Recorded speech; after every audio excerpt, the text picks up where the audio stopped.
téléspectateurs et bienvenue à votre émission à la découverte de Zasbel. La découverte de Zasbel qui est une émission destinée à faire découvrir le cause de Zasbel basée ici en République démocratique du Congo. Et pour ces numéros, nous sommes dans la commune de Ngiringiri. Nous sommes dans la fondation Femmes Plus. Avec vous, ensemble, nous allons découvrir. Je reçois comme ça la directrice nationale de cette fondation, Madame Thérèse Omari. Elle est déjà en face de moi et je m'en vais saluer Madame Thérèse. Bonjour et bienvenue. Bonjour, merci, bienvenue chez nous. Merci. Madame Thérèse, vous pouvez vous présenter pour les personnes qui ne vous connaissent pas? Ok, je suis une des cofondatrices de Fondation Femmes Plus. Et je suis née au Bas-Congo à Boma, grandi à Kinshasa. Par mon travail, par les vacances, je fais le tour de la RDC. J'ai étudié l'école primaire à Bandal, secondaire au lycée Bolingali de Kitambo. J'ai fini mes études humanité commerciale à l'Athénée de la Victoire. Mon cycle universitaire graduat, licence, diplôme d'études approfondies aux facultés catholiques de Kinshasa, aujourd'hui Université catholique du Congo. Donc j'ai fait les sciences et techniques de développement, aujourd'hui devenu économie et développement. Et j'ai bénéficié de plusieurs formations, tant au pays qu'à l'étranger. Si vous pouvez parler de la Fondation Femmes Plus. Fondation Femmes Plus, c'est une organisation engagée dans la lutte contre le VIH-Sida, créée il y a 30 ans cette année, le 31 juillet 1994. C'était à l'initiative d'un groupe de femmes, dont certaines étaient des femmes vivant avec le VIH. Nous sommes en 1994, et d'autres ne connaissaient pas ou bien c'était des séro-ignorantes. Et c'était parti de l'idée de mutualiser les expériences, comme on le fait à l'Église catholique, parce que beaucoup d'entre nous, heureusement je fais partie de ce groupe, des cofondatrices, beaucoup d'entre nous étaient des chrétiennes catholiques. Et quand on faisait les terrains au sein d'une structure à Mukongo à l'époque, à Mukongo qui s'occupait des orphelins, moi je faisais mon stage dans le cadre de mon travail. J'étais avec ma maman Bernadette Bouleleboué, défunte maman Fatou qui est décédée, qui m'a expliqué qui est encore en vie. Et chaque fois, ces femmes, ces veuves dont on suivait les orphelins, partageaient les mêmes scènes de leur détresse, le jour du décès de leur mari. Donc, partager tout ce qu'ils ont eu comme stigmatisation et discrimination. On les chassait de la maison, on les traitait de sorcières, on les traitait. Et nous, moi, peut-être naïvement, peut-être parce que je parlais, j'ai dit à maman Bernadette, est-ce que ne serait-il pas possible de prendre ces femmes, de les réunir, de faire comme des carrefours? Je ne sais pas si vous êtes catholique. Quand les gens font dans les retraites, on vous donne un passage biblique, on vous dit, est-ce que ces messages vous parlent? Et comme ça, chacune d'elles pouvait mutualiser leur expérience. Et c'est du bon. Si toi, on t'a donné 3 jours, moi, on m'a donné 6 mois. Pourquoi 3 jours et 6 mois, ce n'est pas la même chose de vie? Il m'a dit, toi, tu vas faire ça quand tu vas terminer tes études. Mais elle est partie à la maison. Le lendemain, elle est venue, non, ça accroche. On peut commencer ça. On a commencé avec maman Aline. On était vraiment un groupe de femmes. Et comme le lendemain fait peur, certaines se sont désistées, d'autres ont tenu. Et ont tenu dans maman Moulelebe, dont je rends hommage. Il est encore en vie. Il y a maman Moulelebe, il y a maman Djamba, il y a maman Aline. Il y a beaucoup qui ont tenu et qui ont accompagné ça. Donc de 1994, on a commencé par accompagner les femmes vivant avec le VIH-Sida, leurs orphelins. Et quand on cherche des orphelins, on cherche aussi les personnes affectées autour d'elles. Donc de Kinshasa, on est parti dans d'autres provinces. Cette expérience de Kinshasa est partie. Et notre objectif, c'était accompagner l'accompagnement psychosocial des personnes vivant avec le VIH pour améliorer tant soit peu leurs conditions de vie. Voilà. Quels sont les objectifs de la Fondation Femmes Plus?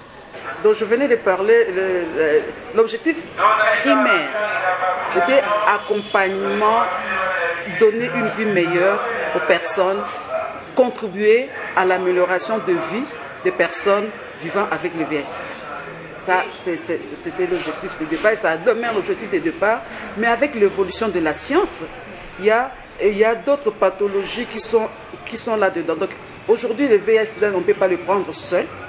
Donc pour lutter contre le VIH-Sida, il faut prendre la tuberculose en compte, il faut prendre les hépatites en compte, il faut prendre les épidémies émergentes en compte, comme le Covid-19, comme le Mpox.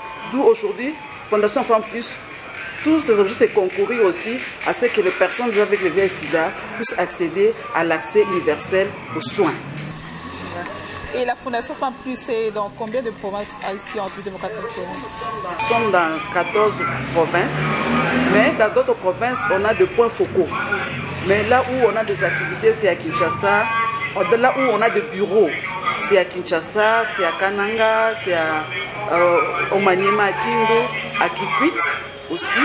À Bukavu, on a un point focal. À Ituri, on a un point focal.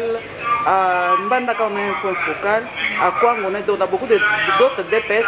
Nous avons seulement des points focaux avec qui nous traitons pour donner les informations. Et pourquoi seulement le choix de cette catégorie de personnes? Il y a plusieurs maladies, il y a plusieurs pathologies, mais pourquoi seulement le choix de cette catégorie de personnes? Je ne peux pas dire pourquoi le choix de cette catégorie de personnes. Notre choix, c'était de lutter contre le VIH. C'était pas lutter contre, papa prendre les choses, non. C'était lutter contre le VIH. Le VIH, ça décimait des gens. Le VIH, c'était utilisé, il s'est encore utilisé aujourd'hui comme une arme de guerre. Donc, et quand on prend le VIH, ça attaquait la tranche d'âge productive.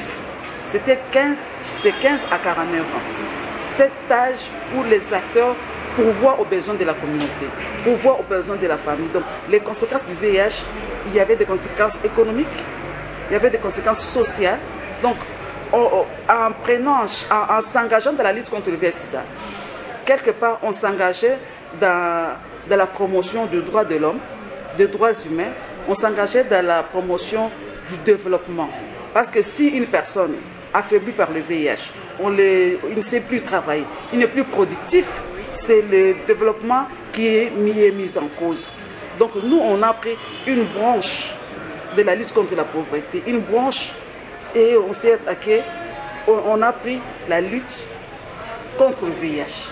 Et la lutte contre le VIH, quand on la prend d'une manière transversale, ça vous amène à la lutte contre la pauvreté, lutte contre la discrimination et stigmatisation, car au-delà des effets médicaux, ce qui tue plus les personnes vivant avec le VIH, ce qui fait traîner les résultats de la lutte contre le VIH, c'est la discrimination et stigmatisation. Parce que la stigmatisation et la discrimination, ça ne permet pas que les personnes, ça ne favorise pas la promotion du dépistage volontaire. Nous avons fait la test pour que les personnes le dépistage donc, les femmes changent de lieu de maternité tout simplement parce que les prestataires de soins font partie des acteurs que les résultats des enquêtes ont estimé qu'il y a plus de stigmatisation, plus de 20%. Et comment se fait l'encadrement de personnes vivant avec le VIH au sein de la Fondation Femmes Plus? Aujourd'hui, l'encadrement qui se fait aujourd'hui n'est plus le même que l'encadrement il y a 15 ans. Il y a 30 ans, on nous amenait les personnes ici, on les donnait à manger, on les donnait à les activités génératrices des revenus, on les amenait dans des hôpitaux. Aujourd'hui, c'est plus l'encadrement psychologique. Parce que vivre avec le VIH aujourd'hui, ce n'est plus une fatalité. Il y a des gens qui ont pu se retrouver dans la communauté, qui ont pu se retrouver dans la société, parce qu'ils ont été suivis par Femmes Plus. On les a redonné d'abord la confiance en soi. On les a montré que le VIH, ce n'est plus une fatalité. On peut vivre avec le VIH parce que la mort, c'est une évidence pour chacun de nous. Pour chacun de nous. Il y a des gens qui dorment et qui ne se réveillent plus.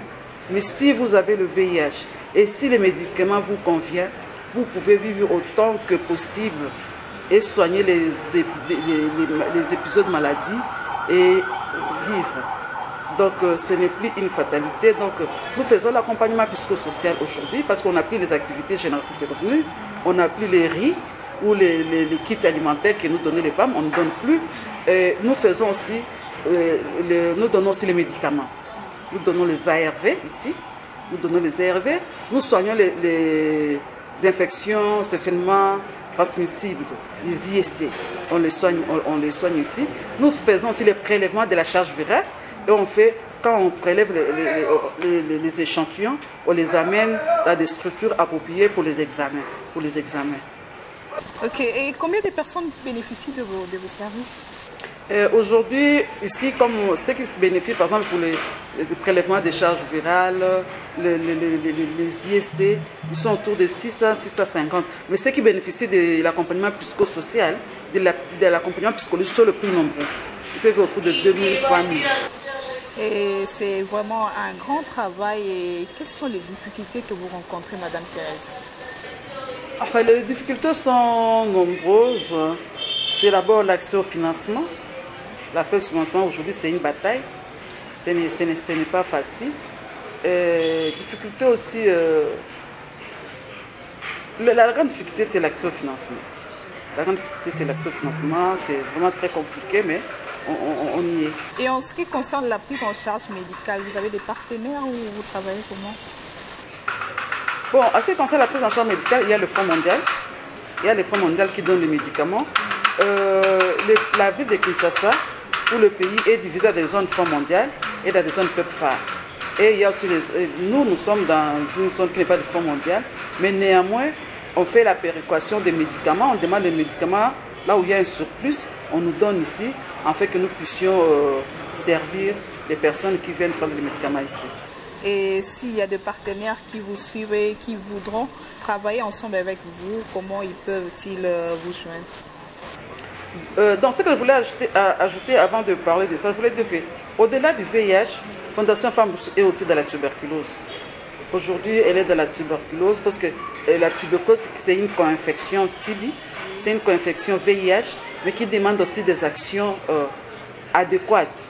Sinon, si on lutte contre le VIH sans tenir contre la tuberculose, on n'avance pas.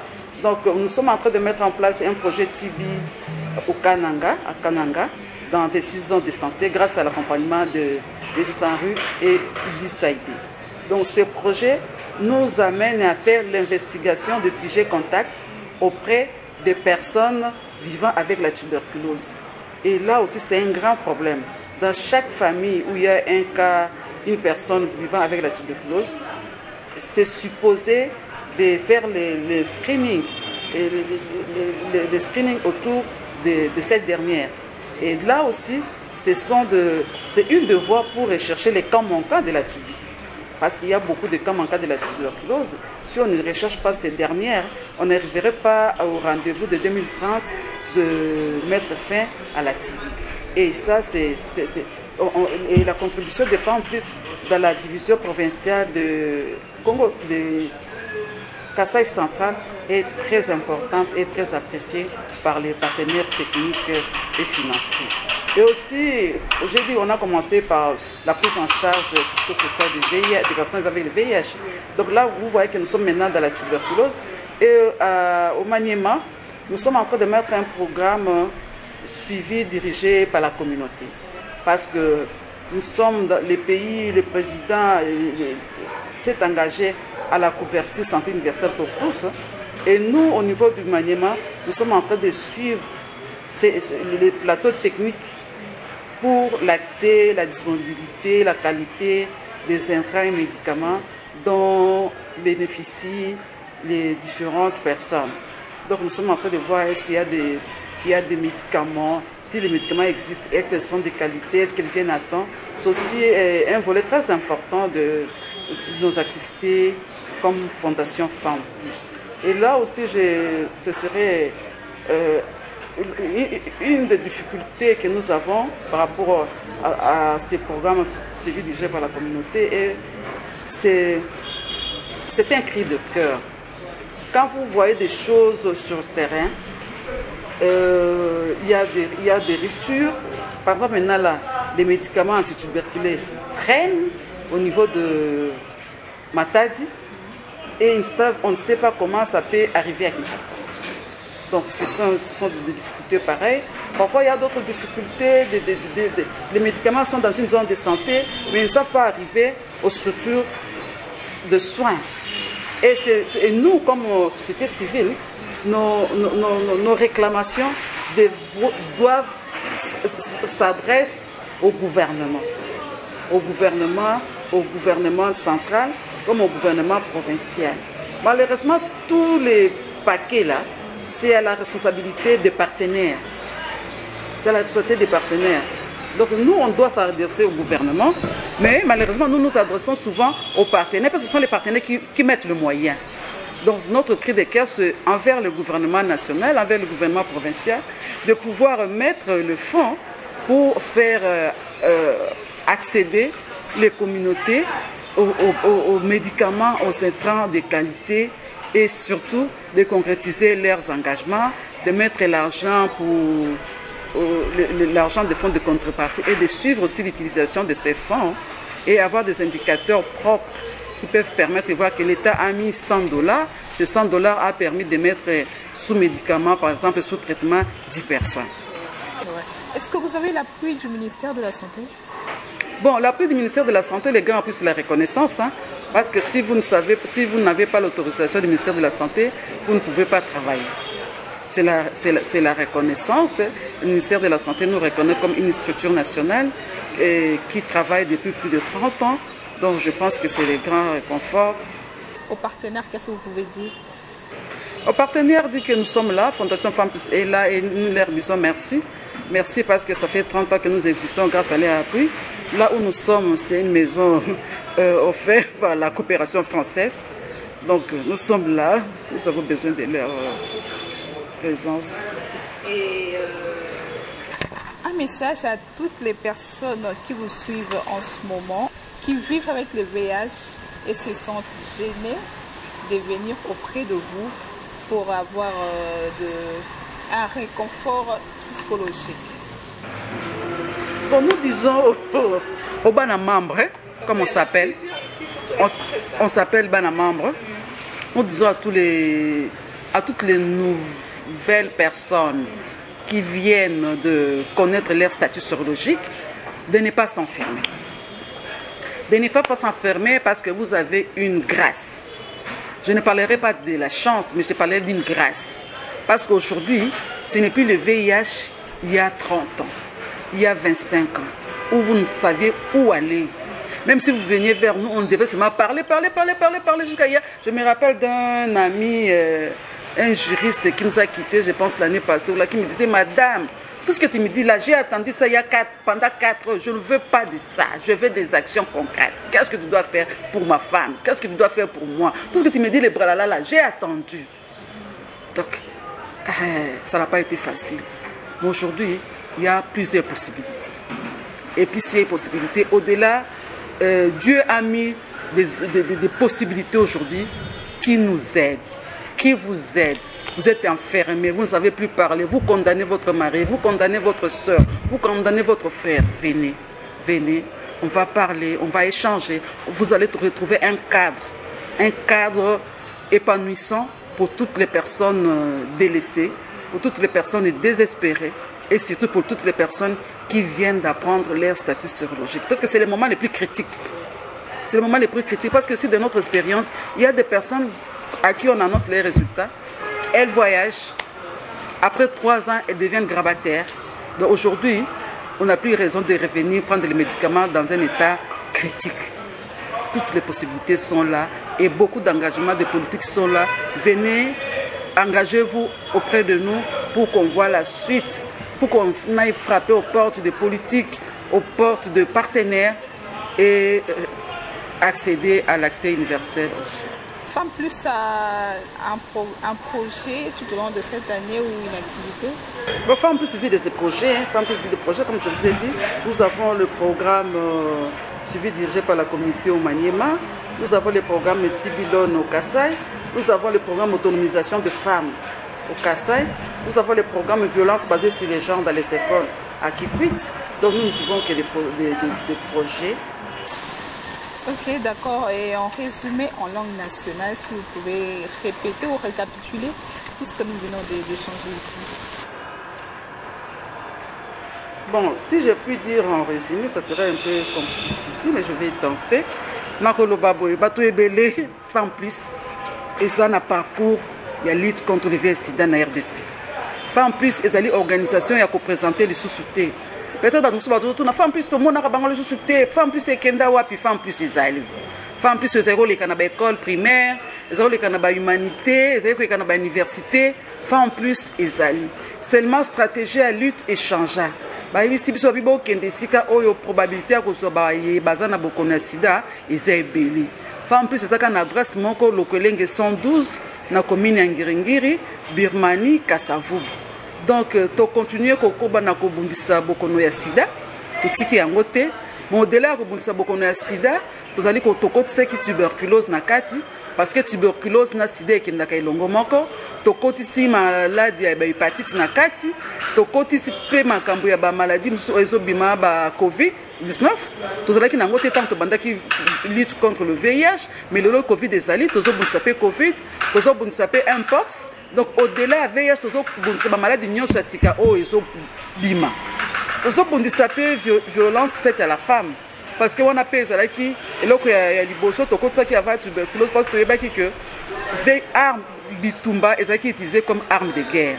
Et puis on a fait en plus la année 2002, 2003, 2004, 2005, 2006 même 2008 on a qui ba to belé ba utaki na est au bazaki victime il y a violence sexuelle ba on se ba kotaki na 4 na biso fa en plus les ali na Kinshasa eska boyebi fa en plus les ana Kikwit fa en plus les ana Kananga fa en plus les ana Mbandaka avec maman Pauline, fa en plus les ali na Kindu, fa en plus les na Kwango, fa en plus les bisika oyo alingi aye ko zo contact pour l'accès iska fa en plus ces ali.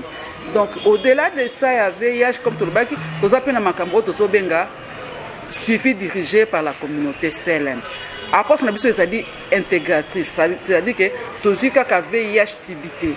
Biso tozali ko luka koyeba, est-ce que mutu abela ka VIH azwikisi? Mutu azana na tuberculose azwikisi. Mutu azana pali ba TDR ezali ofele. So ok na hôpital ba pesio ba examen TDR ezali ofele. Ba kisi musu so tuberculose ya pali ezali ofele. Est-ce que oyebi yango? Soko yebi yango te yaka na fa en plus to côté olikambwana. Tozali pe na ko lakisa ko éduquer bato. Parce que on a ko umela na musala oyo il faut femme plus yemuka ko sala ngo il faut mutu na mutu ako koma lokola femme plus. C'est-à-dire que ako ka ko landa. Est-ce que ako ka ko sala éducation citoyenne? Ako ko yeba ngai congolaise, congolais. Droit nanga pona kisi ezani. Ba kisi nini oyo l'état congolais alobi ki fait zalo feli. Ba kisi nini oyo ba pa ya ba pesi mbongo il faut zala moins cher. To il faut zala ofele nyonso wana ezali musala femme plus azo salango azana financement te azo koba ko ka salango. Tozana page na biso Facebook, tozana YouTube to malgré to alimentaka ngo mingi te, tozana Twitter. Donc bolanda biso botika ba mituna na bino kuna pona 30 ans na biso tozawana to yanola bino. Ok, merci beaucoup Madame Thérèse. C'était vraiment un réel plaisir de vous avoir aujourd'hui pour le compte de notre émission à la découverte de Zasbel. Merci de votre disponibilité. Merci à vous Madame, merci beaucoup. Merci à toute l'équipe. D'accord. Et fidèles téléspectateurs, nous voici à la fin de notre émission à la découverte de Zasbel, une émission qui est destinée à faire découvrir les Zasbel, les causes de Zasbel basées ici en République démocratique du Congo. Et aujourd'hui, comme je l'ai dit tantôt, nous étions dans la commune de Ngiri, dans la Fondation Femmes Plus, où nous avons découvert toutes les réponses par Madame Thérèse Omari, qui est directrice nationale de la Fondation Femmes Plus. Donc merci de votre attention soutenue et on se retrouve à la prochaine. Bye bye.